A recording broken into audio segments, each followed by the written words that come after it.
All right, Zercher squat. Internet is going to be mad about this. Well, They're always mad about this. There's sometimes rounded back postures that are necessary to complete it, and so the internet hates that. it's not optimal, quote unquote. It's not optimal, but sometimes life puts you in scenarios that are not optimal, and you got to figure out how to not die. It's like Mark Wahlberg said in Pain and Gain. Sometimes life serves that big shit sandwich. Big old shit sandwich. I'm just gonna do like 6 reps.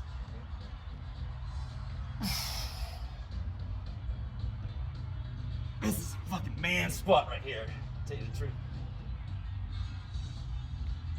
Yeah, this ain't no joke.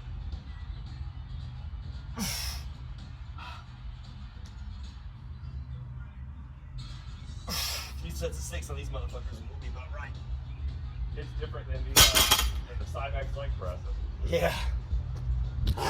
So yeah, this is the first time I've ever tried to do these from this position. So Yeah, like when you're not putting it on a rack. yeah. So You want to put it on the front of your thighs or you'll fall down. If you put it on the back, you'll fall down. like this. Well, I would deadlift it on there Okay. and then just try to balance it on the front of your thighs. All right. And then hold it until you get your elbows crooked in there. Like The front of your thighs though, not the back, you'll fall down. Yeah. And then just get your elbows crooked under there. And just like pretend like it's not hurting your elbows, because it will be. And then just fucking crank that motherfucker and get 6 and balance real good on the way down. Yeah, that's right there on it. That's perfect business right there. Strong. Yeah. 2 more. Yeah, that's some good stuff. Clean. Yeah, that fucker is a pain in the dick. Yeah. Good. You can tell that'll make you fucking strong. Not like, that's that hit me with a car. Yeah. Hell yeah. Hit me with a fucking car, dude. I don't even give a shit. Take me out and put me in a bad position. There is no such thing as a bad position That's like at a certain point. moving boxes in a fucking house. Moving houses. Yeah, exactly. I mean, this is what happens. This is how you get really hurt. Is not being able to handle this type of shit. Yeah, exactly. I love bodybuilding, but I mean somebody that gets 100% of their quad development from the leg extension machine in an awkward position like that. Yeah, they're gonna snap in pieces. For the first time at least, yeah, they gotta adapt.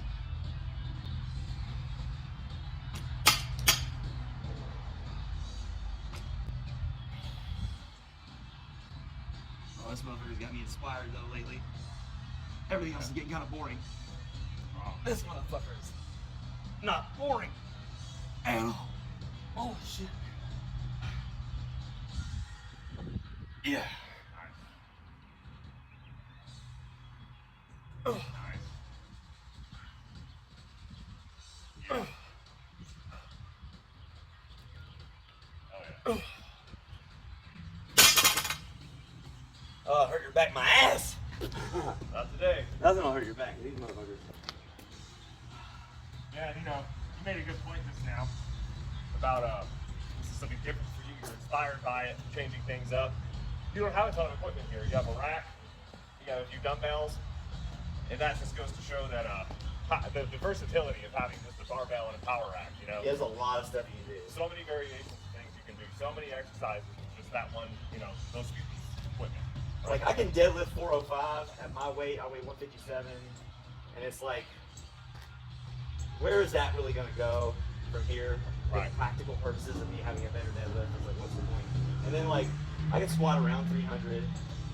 It's like, what's the point? Whereas like these other movements, I mean, they're a little bit more advanced.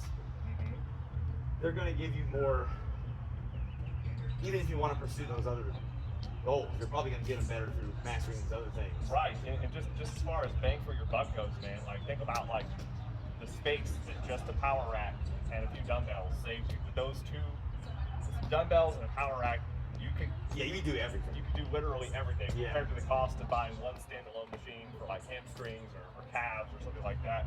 You can do every exercise, a variation, pretty much every exercise that you want to do with just a rack and some dumbbells. Yeah, definitely. Is this second set here? Motherfuckers are no joke. Nope.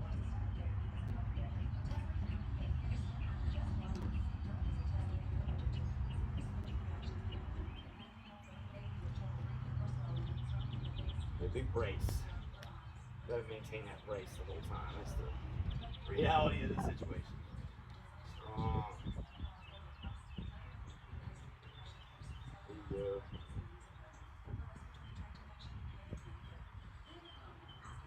you go. You snag a belt recently somewhere? Didn't you snag a belt in Oh yeah, over in Hohenwald, TrStar Wrestling. TrStar Wrestling? April Reigns, April 27th, 2024. Check it out, Hohenwald, 115 Smith Avenue. I'm a good company man. Good company man. Yeah, that's dope. Wrestling is the shit, man. I haven't gotten to do it yet, although I'm extensively trained and I've done a bunch of matches with people. Yeah. Like where you do a practice match, there's like a bunch of wrestlers in the crowd or whatever. Got to turn into it. Yeah. So like you're just getting ripped apart. You know what I mean? Just to pieces, every little tiny thing, which is good. That's what makes you good. But like, you know what I mean? Like it is. I've played a lot of shows, and I'm good with the crowd. I'm super good with the crowd. And if I had that with me in those matches I've done, that I could use to my advantage, I could have possibly. I have no credibility with a real wrestler as a trainee doing a match with them. You know what I mean? I can't flex on the crowd. But in real life with a real crowd you can. Even if you're maybe not as good of a wrestler, you know what I'm saying? Which is one of the unfortunate dynamics in the business that's a little bit of a complication, but I've always said you need to have 2 of the 3. A look, verbal charisma, and the ability to work. If you have 2 out of those 3, you're probably gonna do alright. If you have all 3, you're the shit. Yeah. But you can kind of get in the higher edge of the card without any abilities sometimes if you can If work you've got the the crowd. look and you can talk, yeah. Which is always a source of contention. Right. It's art. Oh, hell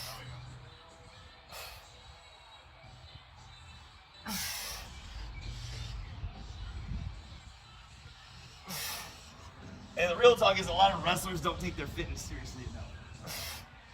And that's why they don't get booked. It's because they're kind of like out of shape. That's the damn truth. Nobody's asking you to be 1980s Ultimate Warrior, 300-pound professional looking bodybuilder, but look like an athlete. Yeah, look like you would play sports. And Yeah. you know what I mean? Like, If I went to see Bob from accounting in the ring, I would go, fucking look out my window, look at my next door neighbor on a Saturday morning. there'll be 2 or 3 Bob from accountings in there somewhere, and they'll work hard. But you can't expect, numerous Bob from accountings in the NBA Hall of Fame. No. Like you really don't have. If you really take it seriously, if you want to do it for a living, or if you even just want to pursue it as a serious passion and be good at it, then you should treat your body accordingly. Take care of yourself, train hard, recover harder. It's a professional sport. I feel like same with musicians. If there's a dancing component to your music at all, if you're not like a country club there, birds still the whole time. Yep. Then you are a dancer professionally on a certain level. So you should be a professional athlete. You should train your body. You should be in shape. You know what I mean? Not everybody's gonna believe that, and that's fine. And it's not always the way it has to be, but that's just me. If it's me, that's the way I would look at it. Because you're gonna be like Prince and break your back. Honestly, Prince was kind of an athlete. He played sports. He played basketball. So I mean, he was at least an athlete. Trying to do those ridiculous moves like jumping off the damn. He jumped off the damn risers with the high heels on and landed on my high heels. I mean, it's, Personal training and pro wrestling are 2 things that people look at and they say, "Oh, it's easy, I can do that." And unfortunately, for both of those things, at least at the entry level, the barrier to entry is very low. And I think people should be held to a higher standard if they want to get involved in either one of them. yeah. Because in wrestling, you're literally taking someone else's life into your You hands. can kill somebody. And through training, they're paying you harder money to make their life better. So you better fucking be able to do it. Yeah, you can also Really fuck somebody else up to get around that back on that 350. I see a lot of bodybuilding trainers that start getting their people on the juice like right away. And then they just put hashtag hypertrophy coach. Yeah. Instagram handle. Strong. 6. Yeah. Racing that core. It's the iron unstoppable core. Game plan. Oh.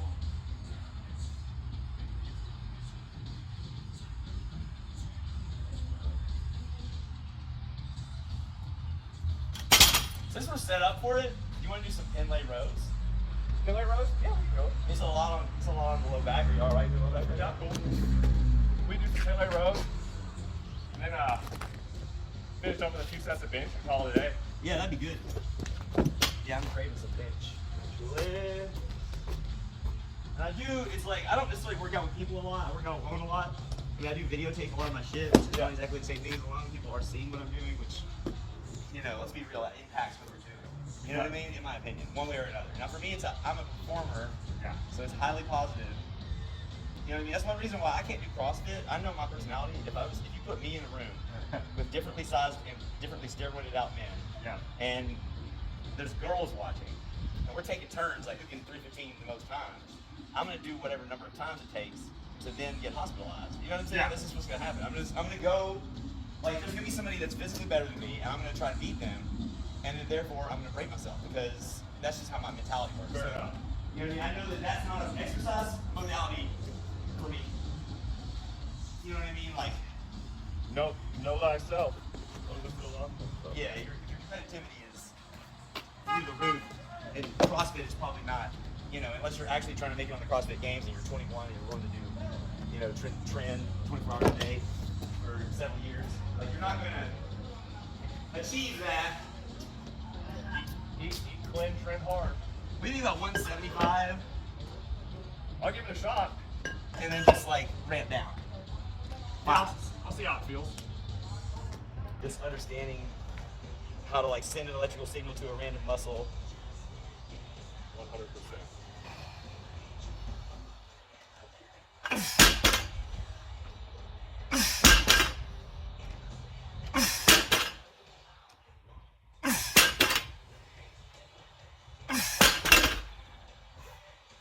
love these. These are really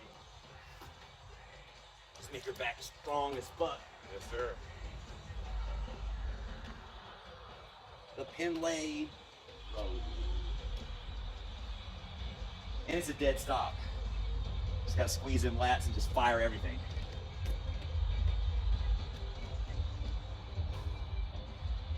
Bam, yeah. Boom, yeah. Oh, yeah. Two more, big pull. Up, yeah. One more. Explode it from the bottom. Yeah. Boom. Killed it. These motherfuckers are not. Easy. Nope. I'm gonna bring it down a 10 to 155. Do two more fives. Sounds good. Two more fives. Put a pyramid down to 155 to 135 for the last. Oh yeah, we can do that. We can do that. Yeah, these pin lays are, you know, all this shit, it's like getting your bracing good, where you don't have to worry about, you know, potentially fucking that up. Yep. Getting all that tissue stiffness. For beginners, just learning, you know, some basic fundamentals really goes a long way. But there's also, you know, there was a time when I was training people where all I cared about was teaching them fundamentals, didn't want to teach them anything to do with bicep curls or isolation stuff. Then I realized there's like a psychological component to that where people want to learn that shit. So you have to like blend like what they need to know with stuff they enjoy. Yeah, you have to make it fun. That's where I am with the Zercher squats. That just makes it more fun for me. Like for me, I don't want to do trend, so I can't be a bodybuilder or powerlifter. I'm not really built, really honestly, to be a powerlifter. I don't have like The leverages? I'm like long. I'm like really long and slim. So I'm like, I'll be great for boxing or fighting where your weight classes, I'm like longer than everybody in my weight class, but I'm like really I have a longer range of motion by twice than everyone in my powerlifting weight class. Yeah, same here. Yeah, you're too tall. I've got like a Michael Phelps build with like decent biceps like that, you know, for my proportions. So. Yeah, in powerlifting, a lot of the real estate there is not actually contributing to you having a leverage advantage. No, it's usually like, I mean, one of my training partners, one of my best friends, he's 5'7", weighs about the same as me. He like looks at a barbell and he's able to hit, you know, 365. They also get big ass muscles real easily because they got the short arm. It doesn't take much muscle. I got extremely long wingspan for my height, and so it's like my arms are probably heavy if you slice them off and put them on a scale, but they like are just not big. Height definitely plays a role in leverages and all that, but in terms of just straight bodybuilding, it is harder to get a taller person to fill out. But when they do, I mean, look at Arnold, 6'1", 6'2", one of the best physiques of all time. They're more visible from further away. Yeah, I mean, when you get a tall person filled out and jacked, it looks really impressive. Yeah, it's true. But I mean, nowadays in bodybuilding, the drugs that they're expected to take, It's more about like who has. I remember Nasser somebody. You remember him? Passed away about 10 years ago. He was a pro, IFBB pro. And I remember in an interview one time, he was talking about what it takes to be an Olympic caliber competitor. And he came to him and said, really, when it comes down to most genetic potential, one, and also who has the highest constitution, how much drugs can you handle? Yeah, your body probably can handle a boatload of drugs that would kill a lot of other people. So can you physically handle putting that much into your system? A lot of people just drop dead. If you have a high tolerance for it, congratulations. because you don't know until like you already did it. You don't know if you get. You know what I mean? And it's just like, So is it worth it? for me, I don't know. They don't even make money, so I just like apply it to basketball and sports and stuff. There you go. You know, get some.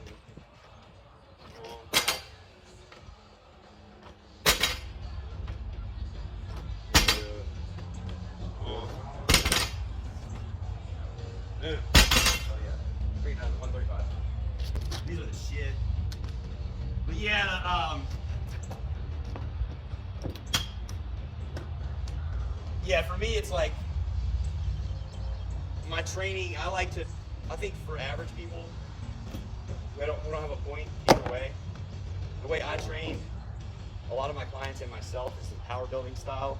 Yep. Where it's like kind of powerlifting for at least one, you know, some of the big movements. Yep.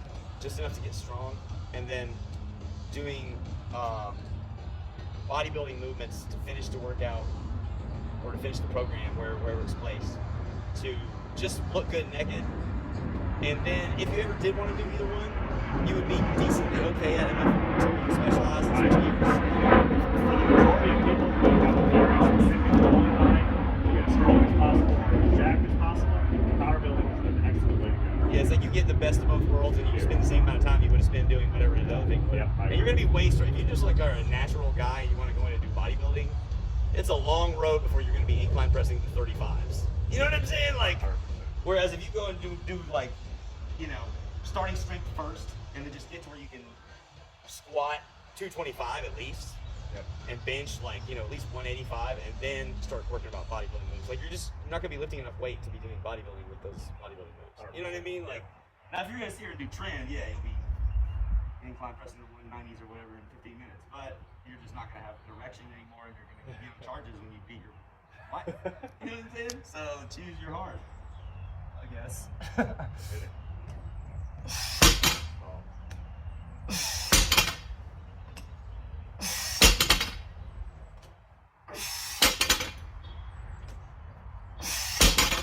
Strong way to finish it. This was a good pre-list to do because they're all a little bit different, you know. Zercher squat, 10-leg row, we finish off with a little bench. Yeah, that's a fucking honest man's fucking workout right there. Sure, you're hitting pretty much every major muscle group there is to hit in those three lifts. Yeah.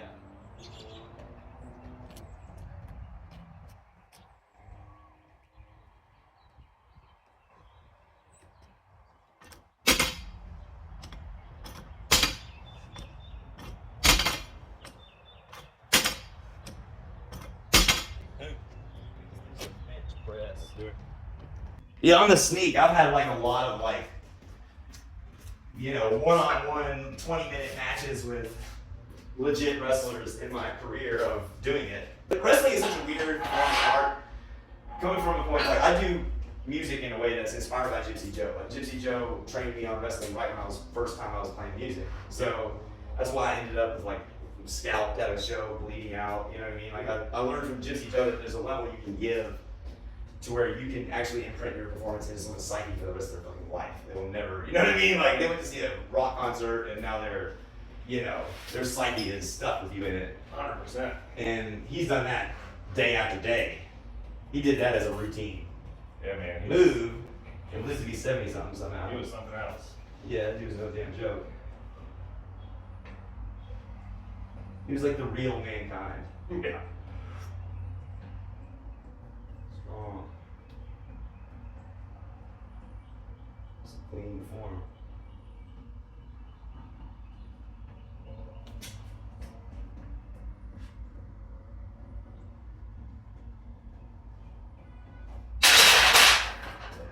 I'm gonna do just 5. Okay. This is 135 because I am, my bench is significantly affected by my body weight.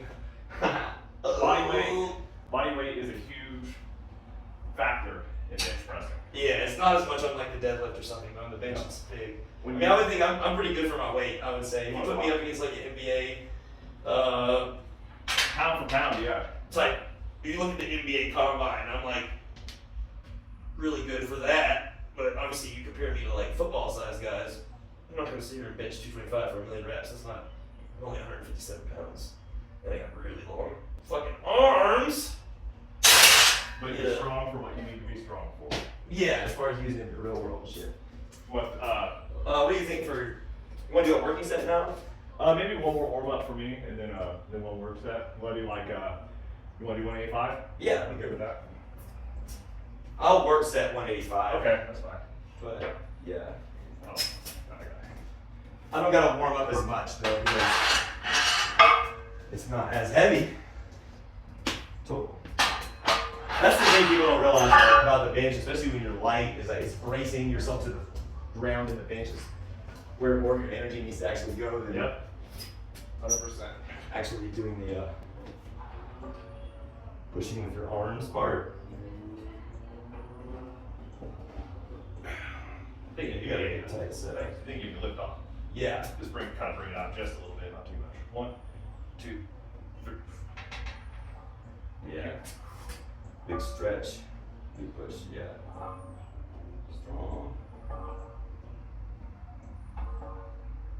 Killing it. Dude. Hell yeah. I'm gonna go ahead and I'm gonna run this weight to failure right now. Okay. Failure set. Failure set. Let's see what I can do. After all that shenanigans today with the river squat and stuff. I just gotta buckle in real tight. Nice and tight. That's the key. 185 rep out is the NBA combine. Oh, is it? I didn't know that. Yeah, a lot of the motherfuckers are like 6'10". They're skinny. They weigh like 210. That makes sense. So they should be able to fucking crank a weight like this. You would think. Yeah, let's hit it. We can. Yep.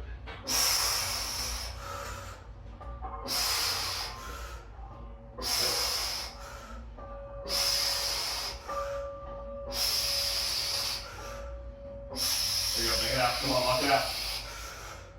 Very strong, lock it. Lock it out, come on. Strong.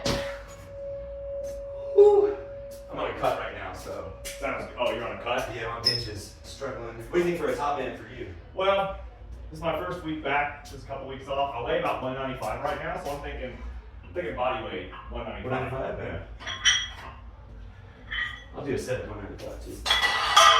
It won't be very many reps, being realistic, but I think when I'm bulked up, I go up to about 170 and I can bench 225, 235. Yeah. So I'm gonna get 225 minutes more than one rep and 205 for like 5 or 6. And then That's strong. now when I get down to 155, it's more like 205 for a free. I'm starting. Yeah. 185 for like 6 to 8. I'm gonna go. I'm starting my cut on Monday, so it's gonna go about 8 weeks, and my goal is just gonna be to do my best to kind of preserve all my rep strength and everything, keep all the muscle on my body, and just shed away any excess fat I put on through this last Yeah, that's the trick. The thing is, you gotta just lift and eat the protein and undereat the calories and just survive. Keep protein high. You know, use your mindset to keep the weight high by just refusing to lower the weight. Right. Keep protein high. Eat enough fat, probably about 60 to 70 grams a day, just to keep everything in check hormonally. And then, cut excess fat first, and then I kind of like to cut carbs as a last resort because that's where all your glycogen for training comes. Yeah. All right. Yeah, I'd like to take the fat off. Cut it usually. So we're gonna go as many reps as possible, but leaving 2 to 3 in the tank on this one. 3, 2, 1. Oh yeah, tight, stretch, push, strong. Yeah. Strong elbows. Straight up. Strong feet. Strong.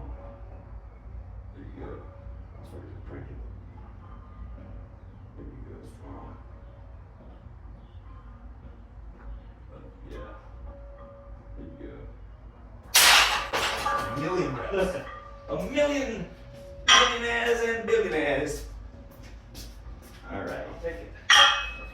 Let's see what I can do with this. Probably not a lot of reps, that's for sure. Don't need to talk negatively about myself. No, you're strong, dude. But I am on a cut, so I gotta be realistic about it. You know, that's one thing years of experience as a trainer has given me, is the ability to accept certain human limitations that I didn't have until I was training other people. And I started seeing like, okay, the goalposts I put for myself are only going to maim me. Right. You know what I mean? Like I will only die if I try to pretend like I can actually do the thing I'm sitting here trying to claim I can do. That's it. Good. Strong. One good strong one at least. Good. Oh yeah, you got one more in the tank. Good. Lock it out, lock it out, lock it out, lock it out, lock it out. Come on. There you go. Yeah, that was pretty good. Yeah, you know, thinking about this. I'm gonna bring it down to 185 for your. I'm good, I'm done after We'll this. go on that. That's good for me. You know, thinking about how that stuff felt compared to everything else we've done today brings into the question of like, how long do I rest between sets? There is no concrete answer for that, because if you're starting a training cycle where on the first week you're leaving 3 or so reps in the tank, right? Your first set between sets 1 and 2, you might be good to go another 2 minutes or so. But on your last week, when you're just praying to God for it all to end, and you're going 1 to 0 reps in reserve and just balls out failure, and 2 or 3 minutes goes by, you're just gasping for air, you're just not ready to go, you need to rest longer. Yeah, I mean myself personally, I tend to rest a long time a lot. You should. Because I can. I think it comes down to, Mike Israel talks about it all the time, like it's like a 4-factor rest model he talks about. It makes a ton of sense.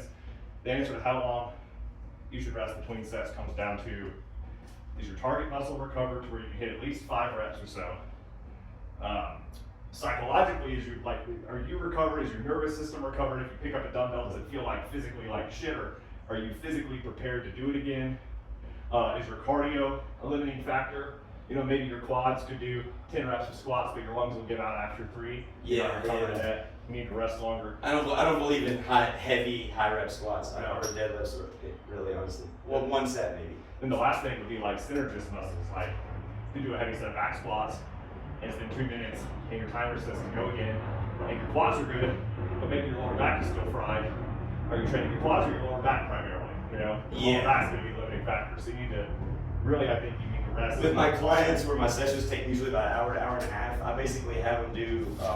I'll ramp them with like 5s a lot. Yep. Where I have 1 really hard set. Yeah. The other 2 are really super not hard. That way they can recover in time. Like it's like a 10-minute recovery cycle. And then like if it's me, because I'm cutting it in videos the whole time, I'm working out and shit. Like, and I'm putting it in between. Like on my deadlift days, usually I'll put the deadlift, pin leg row, and maybe one other thing. Yeah. And then take a break for 2 hours and do the rest of my workout like at a gym with machines. So that way, like I can actually fully recover from those damn deadlifts. Keep some pressure. Yeah.